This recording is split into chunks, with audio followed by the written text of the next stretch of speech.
अखंड भारत का निर्माण करने वाला वही पहला व्यक्ति था, चंद्रगुप्त मौर्य।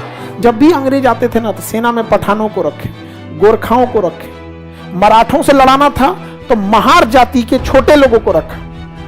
एक दिन में उन भीमा कोरे गांव में 500 मील के 25,000 को हरा दिया। भारत में शायद ही किसी को सुने होंगे हम चंद्रगुप्त मौर्य के वंशज है, नहीं बोलता है।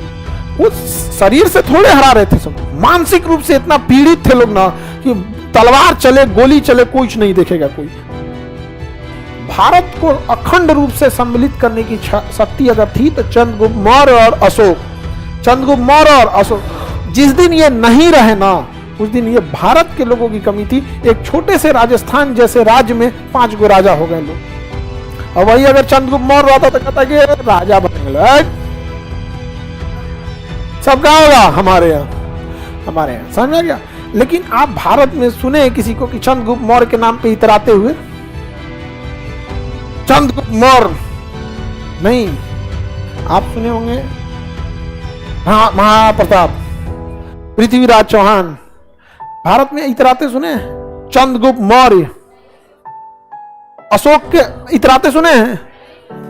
भारत में जाति किस तरह से हावी है।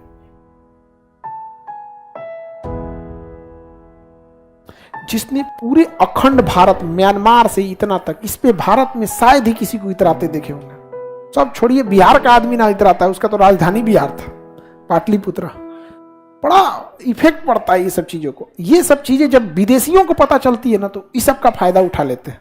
इसलिए जब भी अंग्रेज आते थे ना तो सेना में पठानों को रखे, गोरखाओं को रखे, मराठों से लड़ाना था तो महार जाति के छोटे लोगों को रखा। एक दिन में उन भीमा कोरे गांव में 500 मील के 25,000 को हरा दिया।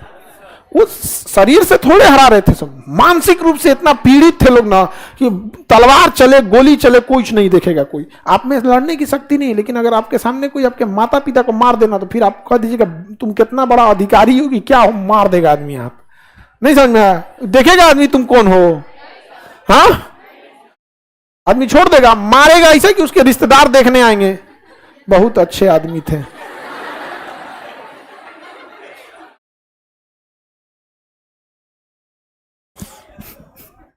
समझदार है आप लोग। आगे बढ़े तो बड़ा मायने रखता है ये सब चीज का, शिक्षा, यूनिटी, पैसा। वरना चंद्रगुप्त मौर्य छोटी जाति होने की वजह से जब राजा को लोग अपने सम्मान से नीचे उतार दिए तो एक इंसान पे क्या बीतेगा, आप समझ रहे हैं? राजा, अखंड भारत का निर्माण करने वाला वही पहला व्यक्ति था, चंद्रगुप्त मौर्य।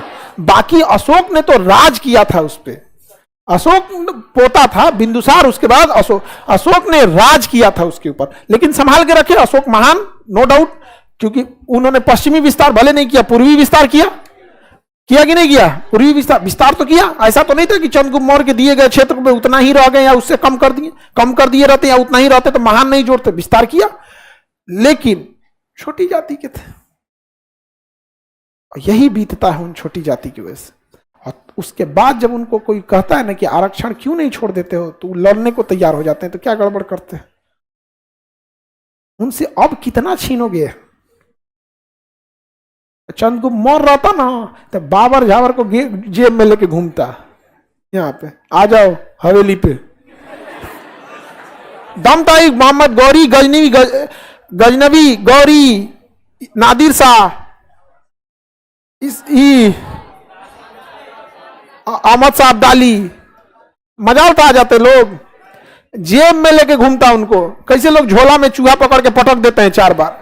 झोला में बाबर, गौरी, गजनवी, नादिर शाह, अब्दाली सबको लेके चलो भिकना पहाड़ी पे, और बाद देखता है हिल डुल कर रहा है, बच्चल निपटा देता है चंद्रगुप्त। लेकिन भारत में शायद ही किसी को सुने होंगे हम चंद्रगुप्त मौर्य के वंशज है, नहीं बोलता है कोई। हम लोग पृथ्वीराज चौहान के, महाराणा प्रताप के, वो लोग बहादुर थे, इसमें कोई शक नहीं है, बहादुर थे। लेकिन उनका नाम जहां है वो एकदम है, वो उतना होना चाहिए, उनमें हम कोई दो राय नहीं कर रहे हैं।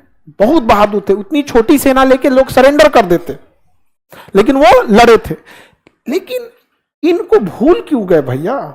भूल गए तो कोई बात नहीं, जब आपको इतिहास खुद का नहीं पता है तो दूसरे को क्या देखेंगे।